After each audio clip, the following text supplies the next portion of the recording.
Hello, this is Mr. Clark, and we're going to go over the end of the year test review. This isn't going to be like a typical final because we don't have as much time as we usually do. But I'm going to go over four topics that we did throughout the year, and that's what the test is going to be on. So I'm going to do one of each of these, and then you could do the other two. If you need more help, I can help you, of course, or you could look back at when you did this in your assignment from the past. So first one is evaluating functions. Now this one, here's how I recommend you do it. I would copy this like this, Control C, put it right there, Control V. There you go. Now this is you want to evaluate it at f of 2. That means x is going to be 2. Plug in a 2 here, f of 2. 5x means 5 times x. Since x is 2, 5 times 2. All right, now it's you're just solving. Now the f of 2, you notice I copy and pasted there, right? Also, the f of 2 stays there. You're not changing anything here. It's just telling you you're plugging in a 2 for x. That's all that means. 5 times 2 is 10. And that 10 minus 2 is 8.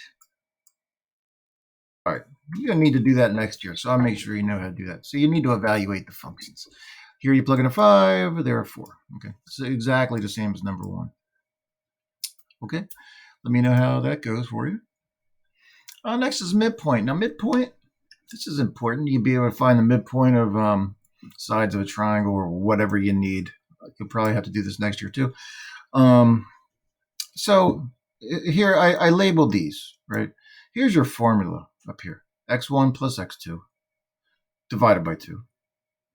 Comma, make sure it's comma. You're not adding these together, multiplying.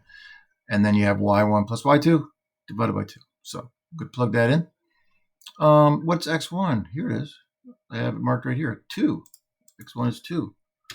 And then we have x1 plus x2. Where's x2? Here it is right here, x2. If you label it, it's kind of hard to make a mistake on this, because, you got to look up, be careful, there's x2, goes right here, and there it is there, 3, so you plug it in. You just have to carefully plug this stuff in. Mathematically, it's not that difficult, like some super long formula or something. Okay, so then you add the y's, y1 plus y2, here's y1, 6. And then you add it to y2 up here. So y2 is there, 9. Right? So we did x1 plus x2 and y1 plus y2. Okay, so now I'm going to copy and paste. Please copy and paste. It makes it so much easier. Control C, Control V. Okay, now I'm going to simplify. Well, I'm going to do 2 plus 3 first. 2 plus 3 is 5. There you go. That's nothing hard about that, right? I'm going to do 6 plus 9. 6 plus 9 is 15. And you might need your calculator here. You may need it. Because 5 over 2 means 5 divided by 2. 5 divided by 2 is 2.5. Right? 15 divided by 2. And you can put that in your calculator too. 15 over 2 means 15 divided by 2. And that would be 7.5. There you go. So that's how you find midpoint. So you might want to copy this. I'll let people do that if you want to. Copy that and put it over top of these points. Or here. You can do that in the final, not the final, but the test. And there it is. That's how you do it, right? Okay. So the next one would be circle equation. Okay. Circle equation.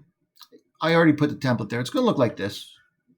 And here's what you do. You have the center of the circle. Now, you don't have to graph them or anything like we did before. I just want to make sure you know how it works.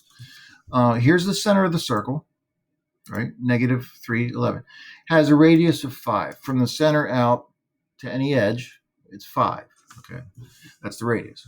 So with those 2 points, you got your circle. Like you could graph it. But unfortunately, we're not going to be doing that, which I would like to spend more time doing.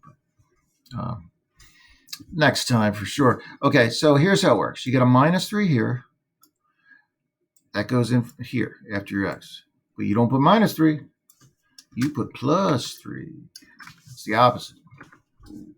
Right? Here we have an 11. That's a positive 11. Like plus, right? You don't put plus, you put minus. It's the opposite. It's as easy as that. Just the opposite. At minus 3, now we have plus 3. 11 and minus 11. Okay, so now we have the radius is 5.